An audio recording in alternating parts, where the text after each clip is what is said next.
Hello everybody and welcome to the United Stand. This is Manchester United versus Tottenham preview. It's not quite win or bust for Manchester United, but it's not very far off. But what this is fortune favours the brave. And I've changed my mind again. You can see my lineup on the left. I've changed my mind again. And I knew this would happen. The closer it gets to the game, the more I feel Pogba has to start. But the more I feel Fred has to start and Bruno has to start. So I think, sorry Ricky, I'm sorry, take it up with Fleck. The reality is I can't pick Matic in this game. My opinion is that we go with that team on the left and Pogba has to start because fortune favours the brave. The excitement's building. We've got lots to talk about in this show. Mourinho against Oli, the width, the depth, how we're going to win this game, what the result may well be, and how important the win is compared to a loss or a draw, as well as a few other things. But I think that the closer the game gets, the more the intensity and excitement builds, but the more the reality builds as well, that this is not a game that we want to be sat talking about on Saturday morning where we didn't go for the win. We go, oh, it was a draw, but we could have won that game. Or we lost it because we didn't go. It's 90 minutes. Fortune favours the brave. It's 90 minutes. Substitutes will play a big part, but I just feel that Paul Pogba, look, there's a really good point to be made here. Not playing Paul Pogba because Matic and Fred were playing well before the break is absolutely fine. And if that's the way Oli goes, I respect it. I'm not going to be moaning about this team on Friday. Not in that mood, not in that mindset. Lockdown has been a negative time for us, but it's been a positive experience for me in relation to Manchester United. And I want this team to succeed. So I won't moan about the team. I'll have reservations about it. We always do. But I'm not going to go, oh, he should have done this, he should have done that. So Matic and Fred playing before was absolutely fine. But this is... Everyone says Rashford's got to start, and it's got nothing to do with what Rashford's done off the pitch. He's been brilliant off the pitch, but on the pitch, he's our best player on that left-hand side, and he walks straight into the team. But if Rashford walks into the team with what was a worse injury over the last 3 months than Pogba's, because Pogba was very close to coming back actually in March, Rashford was nowhere near. So we're going to start Rashford, but we're saying, oh, maybe Pogba can't walk straight back into the team. Of course he can. The only reason he's not going to walk into the team is because of a loyalty to the players that were there before from Oli, which is absolutely fine. But I just think that Pogba and Fred against this Spurs side is way more on the front foot. And people can say, oh, you've got to be careful about the back foot. Why? Why have I got to be careful about the back foot? Look at that Spurs team. They're going to play Vertonghen. They're going to play Alderweireld probably as well. They're going to play deep. Their midfield's going to play deep. Do we need Nemanja Matic playing deep in front of our back four, mopping things up, or do we need to have Fred tenaciously winning the ball, Pogba strong with his ability to move the ball from back to front quickly, and also Bruno in and around the box? And I think that's the key. I think tenacity to win the ball back in the midfield is very important, and Fred's one of the best in the league at that. Not just at United, one of the best in the league. But also when you're playing against the Spurs team, they are the home side. They do need to win. They can't spend the whole game on the edge of the box, which is why Pogba's very important from this deeper position. And I heard Schmeichel talking about this, saying, yes, Pogba can play the long balls, but I want him to play more advanced. I think we totally misunderstand and misunderrepresent what Pogba can do from deep, especially in a game like Spurs. You think about it, Spurs are on the attack, Fred wins the ball back, gives it to Pogba. Within seconds, Pogba looks up, 40-yard ball over the top to Rashford or Martial. You're in. Can Matic do that? No. Can Fred do it? No. Can McTominay do it? He can do it along the ground. He's not proved he can do it over the top yet. So Pogba from deep is very important in a game like this. And I think Ole Gunnar Solskjaer's got a very big decision to make. Because I was at the weekend thinking, well, let's play Pogba in a more deeper position. Let's play Pogba in the last half an hour. But I'm actually thinking, how are Spurs going to how are Spurs and Mourinho going to approach this game? He knows what we do. He knows that we can hit teams very quickly on the break, and he's going to play deep. But he also knows he needs to win, so he's going to have to gamble every now and again. And that's to me why Pogba and Fred are so important. So that's my team on the left. Your team could be very, very different. Ricky's going to put Matic in there. A lot of people are going to get Matic in there. I was going to put Matic in there, and the only reason I'm not is because you've got to play the occasion, and fortune favours the brave. We'll still be defensively sound with Pogba and Fred. I've got no problem with that. But what will also be, with Fred and Pogba in there, or McTominay and Pogba, if you want to go down that route, but I'd go with Fred, you're going to have mobility, and you're also going to have the ability to move the ball quickly from the midfield to the attack. And that's always been United's problem. The defence can win the ball back, but how many seconds does it take to get it from defence to attack? And we're quite slow at that. Pogba will speed us up. And I think you want that. You want to get the game won quick. You know, you want to get the game won quick because subs will be very important. I also think that the flanks are important with James and Rashford, just very quickly to talk about it tenaciously. They are tenacious wingers. And I know I'm using tenacious a lot, but I think that's what we need, tenacity, on Friday. But Rashford will back up Shaw, and Dan James will back up Wan-Bissaka. And as we've said a few days this week, the big risk, and Ricky Whittle said it last night, and he was spot on, very spot on about Harry Kane. Harry Kane doesn't tend to score in August. He hardly ever does it. Well, this is like an August. This is like a start to a season. So Kane tends to take time to adjust. Son is brilliant. Bergwijn, Mora, whatever. They are good players and they play on the wide. So Dan James to me, his work rate is up there with anybody else. What he can do going forward is great, but I think what he can offer Wan-Bissaka on that right side is going to be more than what Mason Greenwood could offer. And Rashford back on the left-hand side will definitely put a shift in with Luke Shaw. And the width is going to be very important because I think that's where Spurs are dangerous. But I also think it's where we're strong. I think Luke Shaw, he was top of the charts before the lockdown and he was playing very well. And Wan-Bissaka's been great all season. So we're strong down the flanks. And I think Ollie needs to use those flanks. And anybody who's talking about us playing a diamond, because the formation I think should be 4-2-3-1. He's played this formation over 60% of the games he's played this season, Ollie. And I think he's got to stick with that. Trying something new in a game of this magnitude would be wrong. And also, you've got a diamond. You know, if he goes with diamonds, like, you know, it could be a blood diamond. You know, it could end up in a bad result for United. The diamond is just a way to put 4 players in when you don't want to drop 3. You know, 2. You know, the diamond for me is almost a coward way out because it's like, oh, I've got 5 midfielders who deserve to play. I know I'll play 4 and then only have to drop 1. Well, ultimately, that's 4 players you might need to sub and you've only got 1 on the bench. So that's one reason. But also, the diamond doesn't provide the width that we need, both offensively and importantly against Spurs, defensively as well. So Rashford and Dan James, to me, are very, very important in that team. Martial's going to have his work cut out. We've got to get support to him. Bruno, Rashford, Dan James, they've got the legs and they've got the energy to do that. And breaking Spurs down. Well, let's talk about how Mourinho approaches this game because my score prediction is I may change my formation and I may change it again. I may change my team selection again, but I won't be changing my score prediction. I gave you this very early, and I don't know what your score predictions are, so get them in. My score prediction is 1-1.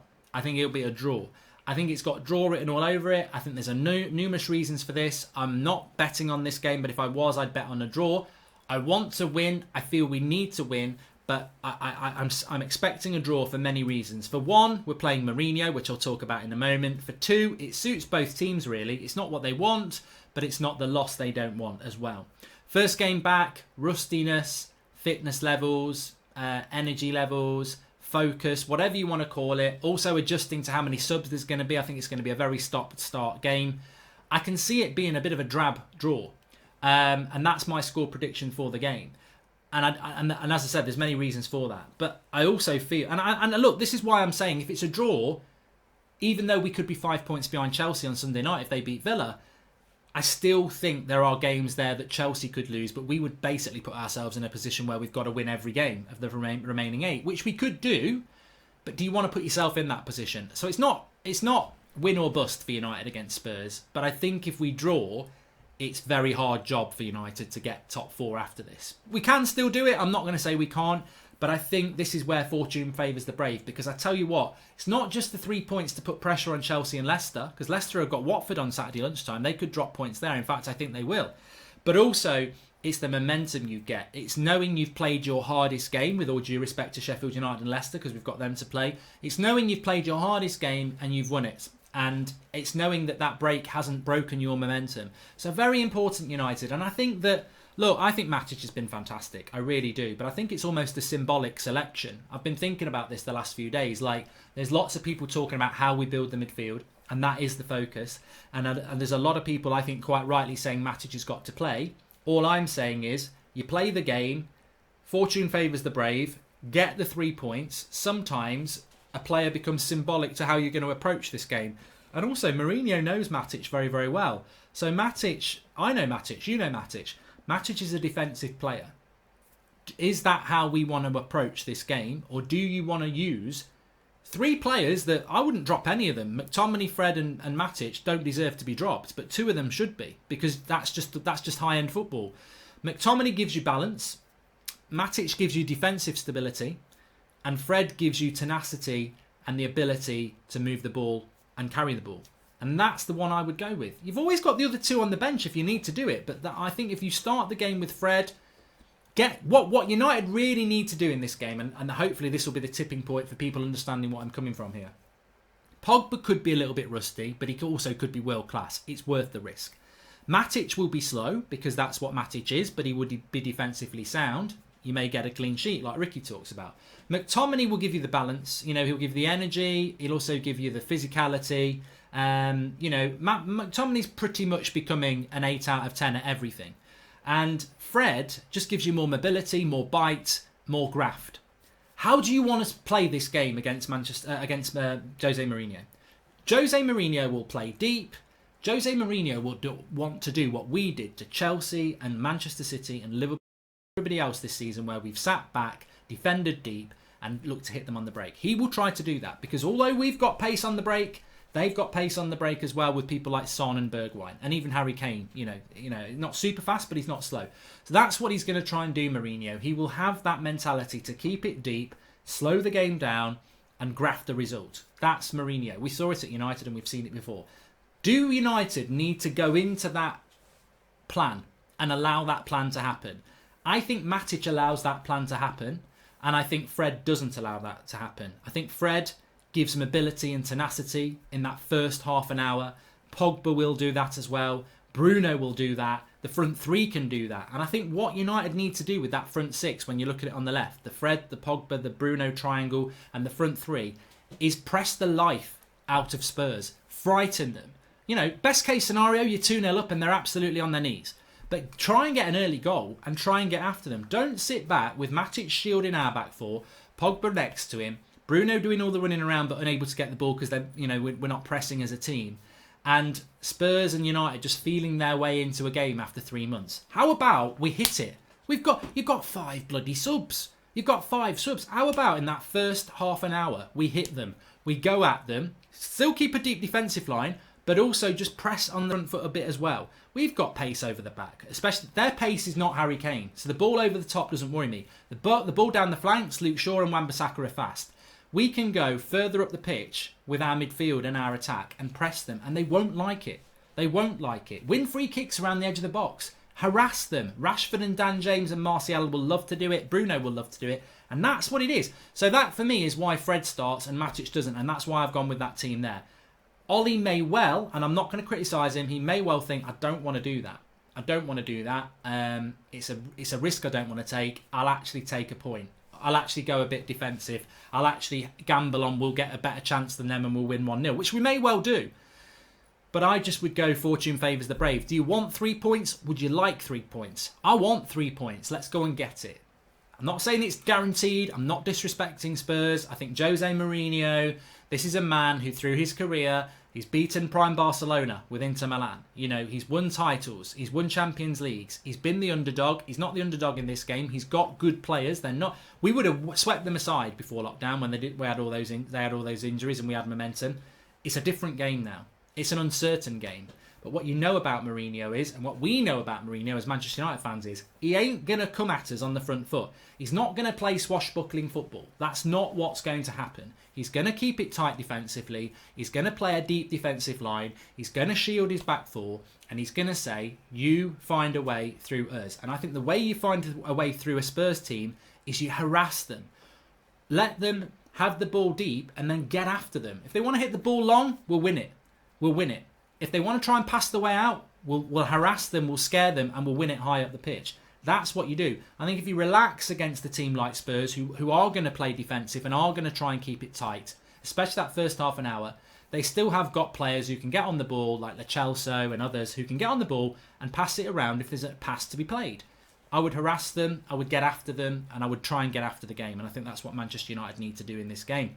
But I do think it takes a bit of bravery to do that. And I think we had the bravery before the break, and I think we should have the bravery now. And I think we've got the better players. I think we've got the better players in this game. I think that Spurs, I rate Son, I rate Harry Kane, Bergwijn's not been here long enough, but I think he will be a good player. But when you compare that to a Bruno Fernandes, or you compare that to a Marcus Rashford, an Anthony Martial, an Aaron Wan-Bissaka, a Paul Pogba, even Fred. Look, I don't want to dismiss Fred or Matic or McTominay, but Fred especially, because he's been our second best player in the team all season. So I think we've got the better players.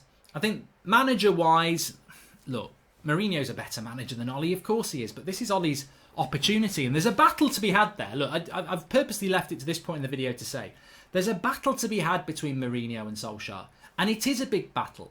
And I don't think in this current climate, because football's coming back, and because we've lived in a world where people have died and there's a lot of misery and it's a very strange world to live in at the moment. You're not going to get Sky and all the papers going, it's Mourinho versus Solskjaer, this is personal. You're not going to get that, and you shouldn't get that, because it's not the world we're in at the moment. But I can say this honestly to you, and you can know it. That is personal. That's somebody who took Mourinho's job, effectively. That's how Mourinho works. To Ollie, this is somebody who doesn't respect him. And they will be professional because they are professional people, but they're paid a lot of money to win. And if they lose, they will have to take that loss for the next few days. It does matter. It is personal in the context of the profession that they work in, and they will be absolutely desperate, both of them, to not lose the game. It's a big, big thing, Solskjaer versus Mourinho, and don't forget it. And I think Spurs against Manchester United is a very big game as well. And again, for similar reasons, because of what we've been through over the last 3 months, and because football, we've not really got it back yet, this game is probably... There's not many games left between now and the end of the season and the 9 games that's bigger than Man United against Spurs in the context of what we're trying to do and what they're trying to... they've got a slim chance, I think, but if they beat us, they've got a chance of getting in the top 4. So they want that. We need a win as well. And I can't think of a game, maybe down in the relegation zone. I mean, look, we've not got to play Chelsea. Leicester could be a big game towards the end in a few games' time. But as of now, I think Spurs-Man United is a massive, massive game.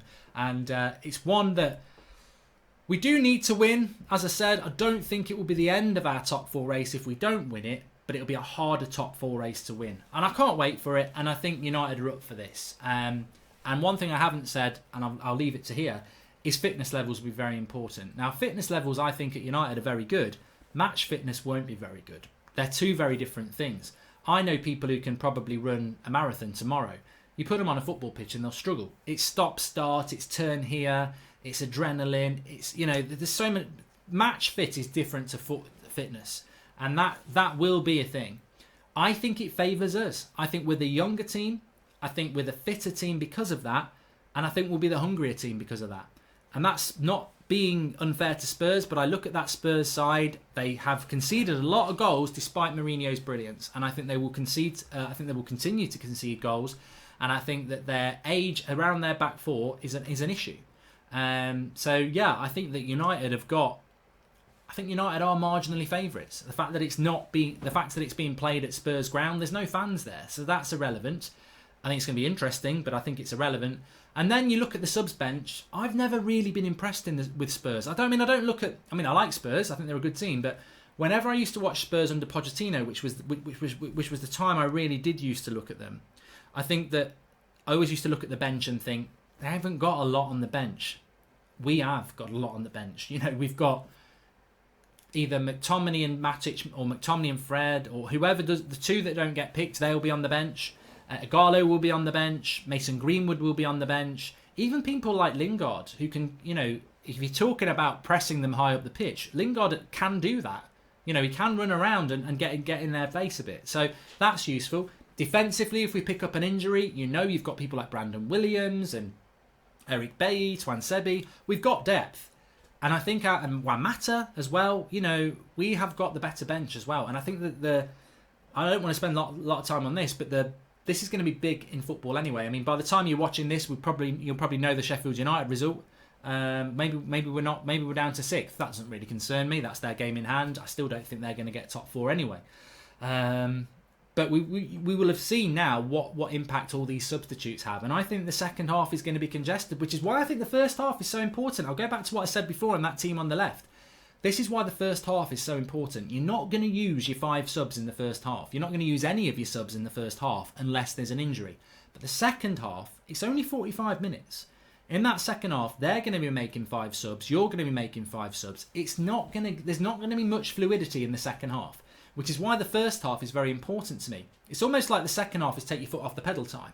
The first half, let's go at it. And that's why I think, I'd say again, that's why Fred and Pogba are very important to me. Pogba can move the ball from back to front quickly with his long range of passing, and Fred can push the midfield forward to be tenacious and go and win the ball back and harry Spurs. So that's why I think, if I was Ollie, I'd go, let's not feel our way into this game. Second half's going to be congested and slow because of subs. First half, 45 minutes, blast it, get after them, and then, you know, we might have a 2-0 lead that in the second half when it's congested, we just kill the game, whatever. I don't mind United killing the game in the second half, but I think first half, you've got to go out and win it. I'm very excited about this game. I hope that you all are as well. Please smash a like on the video and subscribe if you're new. Get in the comments with your score predictions and your comments around the team, because I think a lot of people will agree with me, and I think a lot of people won't agree with me. We will be live in the morning with the transfer news and Man United news, but also I think we'll have an Ole Gunnar Solskjaer press conference to react to, which I'm very excited about. And we're moving towards the watch-alongs. As of which, I must just say as well, I've dropped a link in the video description. I am actually not doing a live show tonight because I'm doing watch-alongs on Mark Goldbridge, That's Football, for Sheffield United versus Aston Villa and Man City against Arsenal. The link's in the video description. If you click it now, you'll probably join me live. So thanks everyone for watching. I'll see you in the morning on this channel, and I'm over on Mark Goldbridge That Football now. Very excited. And all I'm going to say is what I said at the start. Fortune favours the brave. We're all spending time thinking about this game. That's my team, and I think I'm going to stick with it. Mainly because I think not having Matic allows the team to be aggressive in the first half and go on the front foot and harass a team that doesn't like to be harassed up in their own half. And I think Matic sets the tone for a different, slower game, more conservative game. And I think Fred and Pogba allow that quick transition and ability to go on the front foot. And I think the first half of games are going to be very important. I think normally second half of games are important because you can turn a result around, you can go on the front foot a bit. I think with all the subs and everything going on, I think the first half becomes the second half and games can be won in the first half. And also, if we get ahead of Spurs, they're in trouble because they're going to have to change. Spurs want to play deep. If they concede an early goal, they can't keep doing that, which plays into our hands to get the second and third. So yeah, I think that's how United go. Thanks for watching. Smash a like on the video, subscribe if you're new, and check out That's Football if you want to join me for the watch-alongs. Link in the video description. See you all soon.